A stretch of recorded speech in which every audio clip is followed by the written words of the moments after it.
McClellan remains unconscious in hospital on a diet of painkillers and good wishes. Did you know that Gerald McClellan, once one of the most feared boxers in the world, is now fighting for his life? From his rise to boxing stardom, Gerald McClellan is in critical condition at 57 years old. Career beginnings of Gerald McClellan. Gerald McClellan was one of those boxers who made a lasting impression on all those who watched him fight. Born on October 23, 1967, in the United States, McClellan established himself as a force to be reckoned with in the world of boxing due to his tremendous power and aggressive fighting style. He had a professional career from 1988 to 1995, and in that period, he was a two-time middleweight world champion. He was WBO champion from 1991 to 1992 and WBC champion from 1993 to 1995. What set McClellan apart wasn't the titles he captured, it was the way he captured them. A knockout artist, McClellan boasted one of the highest first-round knockout percentages in boxing history. When McClellan entered the ring, spectators knew they were in for a brief and explosive performance. His punches were quick, devastating, and frequently fight-ending. Because of that, his promoter Don King once referred to him as a miniature Mike Tyson. And even Tyson himself, during his own stint in prison, allegedly declared McClellan the world's best fighter. That's how much respect McClellan gained from some of the sport's biggest stars. In 2007, McClellan was recognized for his contributions to the sport when he was inducted into the California World Boxing Hall of Fame. Although it's not as famous as the International Boxing Hall of Fame, it was still an indication of how much he had affected the sport while in the ring. Prior to going professional, McClellan enjoyed a solid amateur career that paved the way for his future success. He was a four-time Wisconsin Golden Gloves champion from 1984 to 1987, frequently competing in the junior middleweight division. During the mid-1980s, he fought in top amateur tournaments throughout the United States. In 1985, he competed in the National Golden Gloves in Little Rock, Arkansas, and while he lost in the quarterfinals, it was only the start of his career. By 1986, McClellan was fighting at a higher level, even reaching the finals of the U.S. Olympic Festival in Houston, Texas. He lost that final by a split decision, demonstrating he could fight toe-to-toe with some of the nation's best up-and-coming boxers. In 1987, he excelled at the U.S. National Championships in Buffalo, where he dominated all his bouts and captured the gold medal. He defeated all his opponents with clean, unanimous decisions, including future pro Tim Littles. In the same year, McClellan fought the U.S. Olympic Festival in North Carolina and the Pan Am Box-Offs in Colorado Springs. Though he lost both times by close decision, it didn't break him. In 1988, he once again traveled to the U.S. National Championships and got off to a thrilling start by beating Scott Felda in the second round, but ultimately losing to Johnny Tapia in a disputed disqualification. But the biggest sensation of his amateur career was yet to come that year at the National Golden Gloves in Omaha. McClellan beat none other than Roy Jones Jr., who would go on to be one of the all-time greats of boxing. That victory alone indicated how talented and bold McClellan was, even at the beginning. During his career, McClellan was respected for his strength, speed, and bravery in the ring. Fans enjoyed seeing him compete because he provided raw emotion and thrill every time he stepped into the ring. Even today, boxing enthusiasts still recall him as one of the all-time great punchers in the history of boxing. Kronk Jim and Emanuel Stewart, before Gerald McClellan became boxing's most feared knockout stylist, he trained at one of boxing's most storied locales, Kronk Gym, in Detroit. This was no ordinary gym. It was a tough, sweat-drenched basement where champions were forged, but it was run by someone who had more than just a coaching title, Emanuel Stewart. Emanuel Stewart had a sense of greatness. He coached some of the greatest fighters on the planet, including Tommy Hearns, Hilmer Kenty, and Lennox Lewis. When McClellan became a member of Kronk, He was young, hungry, and loaded with raw ability. Stewart could see something tremendous in him from the start. Gerald possessed lightning-fast hands, a devastating right hand, and a brashness that made people think about a young Mike Tyson. He wasn't only tough, he was dynamite. Life in Kronk Gym was rugged. The gym was small and sweltering with no air conditioning. Posters of veteran champions covered the walls, and the noise of gloves on the heavy bag rang through the building. There were no shortcuts there. Fighters had to give it their all. It was every man for himself, and Gerald McClellan prospered in that sort of setting. Surrounding him were future superstars.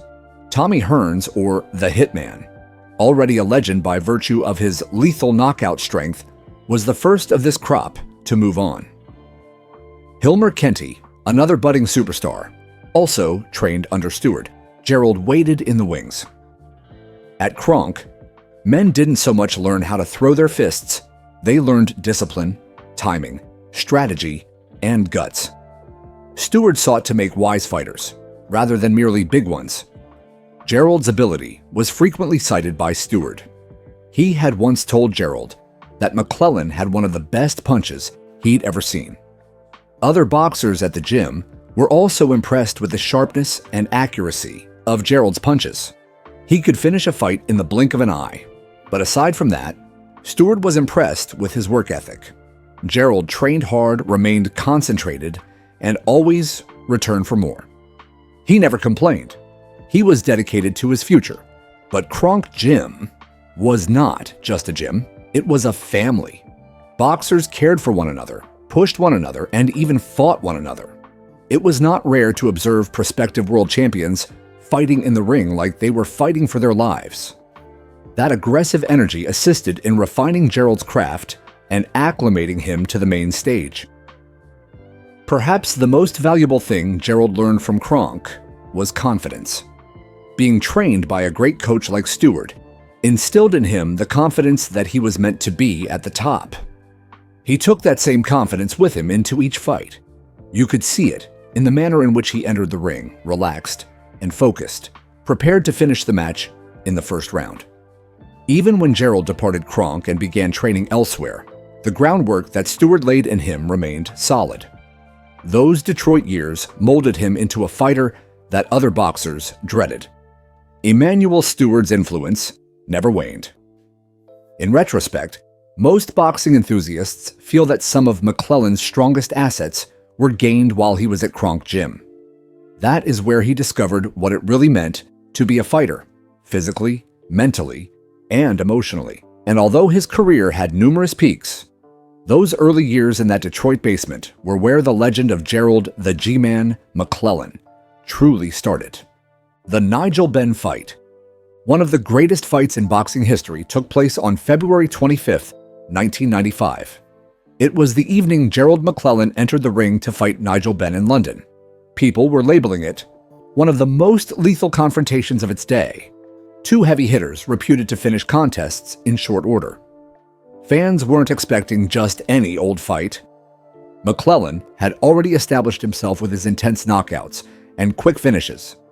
Benn, however, was nicknamed the Dark Destroyer and was known for his aggressive fighting style. When these two were paired together, the tension could not have been higher. The fight was a full-on war from the bell to the opening. In the first round, McClellan knocked Benn out of the ring. It seemed as though the battle could be over at that moment, but in some way, Benn struggled back up through the ropes and continued. There followed a constant fight. Both men landed hard punches.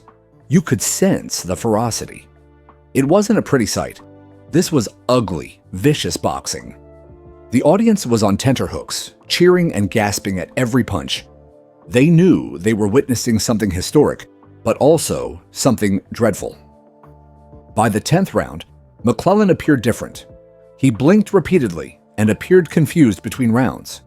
Some observers noted he was mouth-breathing and retreating more than normal. In the 10th round, he fell to one knee. He rose to his feet, but he appeared unstable. Then in the 11th, he dropped to a knee again and could not rise. The referee counted him out, and Benn was declared the winner. But something was amiss. Gerald did not get up. A few moments later, he fell down entirely. The ring that had just seen a crazy fight became a place of shock and silence. Following the bout, many people raised hard questions. Should the bout have been stopped sooner? Did the referee or the ringside physicians overlook the signals that McClellan was in distress? Some of the boxing enthusiasts and experts opine that McClellan exhibited signs of distress long before the last rounds, and that should have been sufficient enough to stop the bout. Others argue the bout was too brutal to start with. It ignited controversies about how boxing contests are managed, particularly when combatants are in plain sight vulnerable. Even the reaction of the crowd was multi-layered. Initially, they were a wild bunch excited by the melee. But the moment McClellan toppled, all of the Coliseum fell into silence. There was a menacing reminder of boxing's dangers. Spectators left stunned, with many later declaring they felt they had been guilty of some sort of twisted enjoyment for witnessing such a heinous spectacle. Immediate aftermath. Following Gerald McClellan's vicious battle, everything stopped in its tracks. Barely minutes after the battle was over, Gerald fainted in the ring. What was to be an exciting boxing bout had now become a life-and-death crisis. He was taken to a London hospital, where doctors quickly grasped the gravity of the situation. He had developed a blood clot on his brain, and it needed emergency surgery. Gerald went into a coma that lasted 11 days. Everybody waited in anticipation, hoping that he would be okay. Gerald finally regained consciousness, but he was alive, that is, for the rest of his life at least. The battle had rendered Gerald blind forever. He was also hearing severely restricted, suffered from short-term memory loss, and had mobility issues that necessitated round-the-clock support. The lightning-quick man who had fought so many rounds now needed help to perform basic activities. He was no longer able to box, speak coherently, or live independently. The 11 rounds of damage had been catastrophic. That's when his sister, Lisa McClellan, came in. Lisa took on the responsibility of being his full-time caregiver from the start. She didn't think twice. She took him back home to Freeport, Illinois, and took responsibility for assisting him through it all. Doctor visits, therapy, feeding, bathing, dressing, and even getting him to grasp what was happening around him. Taking care of Gerald wasn't simple. It still isn't. Lisa sacrificed a great deal of her own life to be there for her brother. She has said that each morning she wakes up and begins the day by assisting Gerald out of bed, brushing his teeth, and preparing his meals. She speaks to him in a gentle voice, sometimes repeating things several times so he can comprehend. He might not be able to look at her, but he trusts her with his life. They share a bond that cannot be broken. Lisa became his spokesperson too. She arranged fundraisers, interviewed the media, and did everything in her power to have him receive the care and attention he deserved. She never let the world forget about him. While fans abandoned ship, Lisa remained with him, always fighting for her brother's dignity. Year after year, the expense of Gerald's care has been staggering. Medical bills, equipment, travel, everything mounts up. Occasionally, the boxing community has rallied with donations and fundraising events, but Lisa has repeatedly said it's not enough. Nevertheless, she never complains. She simply keeps going, doing what must be done. Her loyalty and sacrifice are nothing short of heroic. For Gerald, championships and fame are no longer what life is about. It's about little wins, being able to sit up with assistants, smile at the sound of a familiar voice, or feel the warmth of the sun on his face. And through it all, Lisa stands by him, providing him with comfort, love, and peace. Health struggles and dependency. Gerald McClellan's health has deteriorated over a long and agonizing period, ever since that fateful night in 1995. And today, at the age of 57, he's in critical condition. His body has slowly deteriorated for nearly 3 decades. The severe head trauma that he endured during the last fight didn't merely alter his career, it altered every aspect of his life. And as time passed, his medical issues only increased. Nowadays, Gerald can't do anything by himself. He requires round-the-clock care, day in and day out, just to get through the fundamentals. He can't walk by himself. He's blind. His hearing is so bad, people have to speak very close to him for him to be able to hear. He also has memory issues and confusion that make it difficult for him to keep up with what's happening around him. His body remains here, but it is exhausted. And now, at 57, all the years of fighting have finally taken their toll. One of the hardest parts of Gerald's situation is how expensive it's been to keep him stable. The care he needs doesn't come cheap. We're talking about daily assistance, medical equipment, medications, home therapy, and frequent doctor visits. But Gerald never had any long-term health insurance or financial safety net from boxing. And sadly, even though he gave the sport so much, the support he's received in return has been shockingly low. His sister, Lisa McClellan, has been candid about it. She's the one who has cared for him for almost 30 years, and she's had to do most of it herself.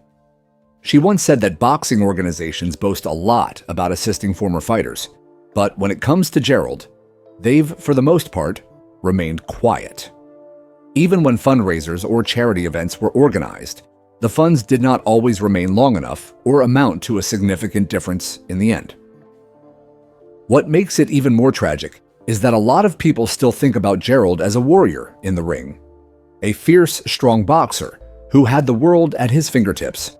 But behind the scenes, he's a man fighting just to survive. Lisa has done it all, from writing letters to contacting past champions and promoters, but the feedback has been minimal. Gerald was at one time signed with Don King, who is arguably the most well-known promoter in boxing history. But even that hasn't generated much assistance. With Gerald in critical condition, it's a time of reflection for many. This isn't about one fighter. It's about the system that discarded him.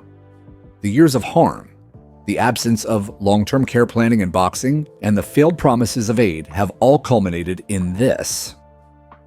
Lisa went on to urge the world not to forget Gerald. She goes on repeating, "He gave everything to boxing, his heart, his body, even his mind, and now he needs help more than ever." As his health deteriorates, it's a grim reminder that fame is fleeting, but the injuries are permanent. Legal and financial controversies. Gerald McClellan's story isn't so much the story of a fallen boxing star. It's also about the financial and legal scandal that dogged him after he retired from the sport. Many people feel that Gerald was let down severely by the individuals who were meant to have his best interests at heart, particularly his promoter, Don King.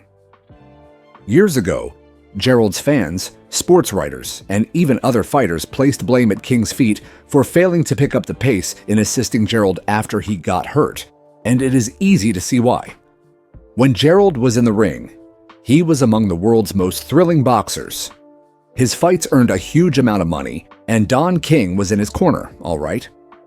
But after that devastating battle against Nigel Benn in 1995, it seemed as if the support vanished overnight. Gerald had suffered a serious brain injury and required costly medical attention immediately. That type of treatment doesn't come cheap, and most assumed that a big-time promoter like King would come to the rescue. But according to Gerald's family, that never materialized. His sister, Lisa McClellan, has been very outspoken on this. She explained they got hardly anything from King, although he made a fortune promoting Gerald's fights. The frustration is genuine because the injury did not occur at a local gym. It occurred in a high-profile television event in front of millions of people. And yet, the financial assistance they anticipated from the biggest names in boxing just never materialized. Don King has never been a popular figure in boxing, and this incident added fuel to the fire. Promoters began being criticized by fans and journalists for how they were walking away from injured fighters without any repercussions. Actually, King has been charged with neglecting to treat several fighters poorly throughout his career, not solely McClellan. But Gerald's case is unique because the injuries were so bad, and the deafening silence from King. It stirred up a storm of criticism that still hasn't dissipated, even all these years later. This sad case also ignited a much larger discussion about the sport itself. People started asking tough questions.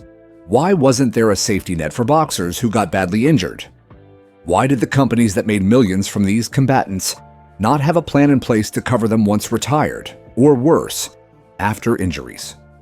Gerald's plight brought into the limelight the seedy aspect of the sport, where ugly fights and knockouts are prized, but the long-term welfare and well-being are conveniently neglected.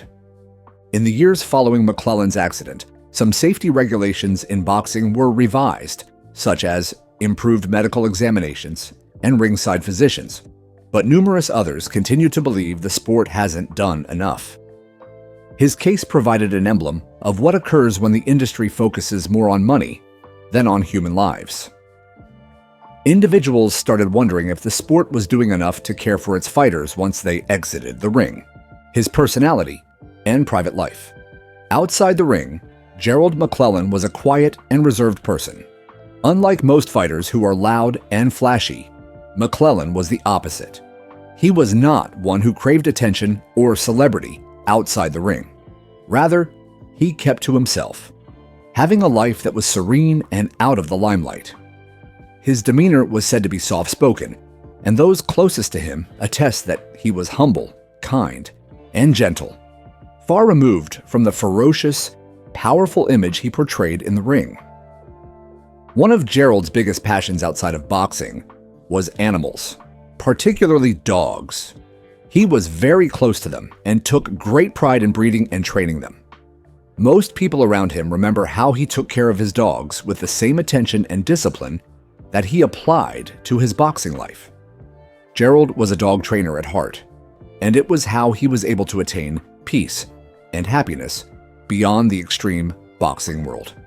It gave him a way to relax and connect with something that didn't involve the violence of the sport he'd made his fame on. His connection with animals was a personal and unobtrusive thing, and it was part of what kept him rooted when the world around him was shifting so rapidly. But life after boxing, particularly after his serious injury, was just a massive emotional blow to Gerald. The battle with his health was only half the test. He struggled with serious mental health problems, something that also made him struggle to get back on his feet. Mental health isn't something that tends to be prioritized in the world of sport, but for Gerald, it was an everyday fight. Coping with the agony of his physical wounds, the alterations in his lifestyle, and the psychological pressure of everything took a great toll on his emotions. The realization that he could no longer pursue the activities he loved to do, such as training dogs or leading a peaceful life, was an added torment. For his family, particularly his sister Lisa, watching Gerald experience this was traumatic. Watching one they loved and cared for wrestle with not only his body, but also with his mental health was extremely challenging. The emotional stress wasn't merely on Gerald. His loved ones were also impacted, having to get used to the fact that their formerly sturdy and independent relative was no longer the same. The psychological battles Gerald endured weren't always apparent to the outside world, but to those who knew him, they knew how deep they ran. It was a daily battle for him, and it was apparent that the injury didn't merely alter his body, but his identity as well. In spite of all this, Gerald has always been loved and supported by his family, particularly Lisa, who has never lost faith in him. She has frequently explained how hard it is to see him fight his mental illness, but she has also spoken about how crucial it is to stand by him regardless. Gerald's reserved, quiet nature makes it difficult to know the depth of his struggle, but to those who are closest to him, they've been right along with him, attempting to help him find peace amidst all that he's endured. Gerald McClellan's offstage life and personality reveal another side of him that the majority of people never witnessed inside the ring. He was not only a boxer, he was an animal-loving individual who cherished his peaceful life and struggled with private battles that extended far beyond what the public could ever envision. To this point, Gerald McClellan's health is in a critical condition at the tender age of 57. For a person who was once among the world's most feared boxers, it's sad to see how his health has deteriorated. Gerald has had to live with the consequences of his traumatic brain injury for decades, and lately, his health has taken a turn for the worse. Reports suggest he is also hospitalized, and his loved ones worry intensely about what lies ahead. The physical and mental costs of his years boxing, particularly the nightmare of the brutal bout against Nigel Benn in 1995, have been so intense as to leave behind enduring wounds which increased with each passing year. The ravages of traumatic brain injury, TBI, continue even all these years after.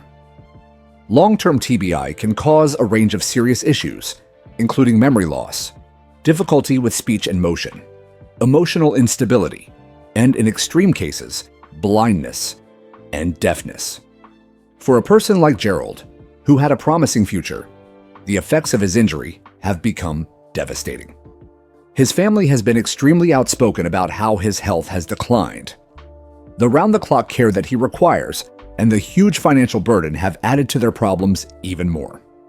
As a support to the rising costs, Gerald's family has initiated various fundraising campaigns, such as GoFundMe campaigns, to fund his medical expenses and cover his long-term care. The failure of boxing associations and promoters, such as Don King, to provide any financial support has aggravated the situation. His sister, Lisa McClellan, has led the charge on these efforts, providing updates on Gerald's condition and urging fans and supporters to donate. The outpouring of support from fans has been a bittersweet reminder of just how much Gerald is still loved, even though his struggles have often been out of sight from the public eye. The long-term consequences of traumatic brain injury are usually not entirely clear, and in Gerald's situation, the damage has been substantial. When a brain injury is incurred, it can affect a person in ways that may not immediately manifest themselves. As time passes, the signs and symptoms become worse and develop into physical and psychological issues that disrupt normal life. For boxers such as Gerald, the harm caused by repeated head blows can be particularly devastating. In Gerald's situation, his memory and his concentration have been affected greatly, and his physical condition has also suffered over the years. This has highlighted the need for improved healthcare and support systems for athletes, particularly those who participate in contact sports such as boxing. Gerald's situation brings to light just how perilous boxing is, and how the system doesn't always take care of its boxers once they are no longer in the public eye. His family has indicated that the help he has received from the boxing community has not come anywhere near close enough. They were left on their own to cater to his financial and healthcare needs, with minimal assistance from the people and institutions who formerly gained from his achievement. Gerald McClellan is now 57 years old and continues to battle on, but this is a much-changed fight from those he experienced inside the ring. It's one for his well-being and his life, and one which his family fights each and every day. They are requesting the assistance they were not granted so many years ago in the hopes that the public remember the once beset boxing sensation and rise to support him in his moment of need.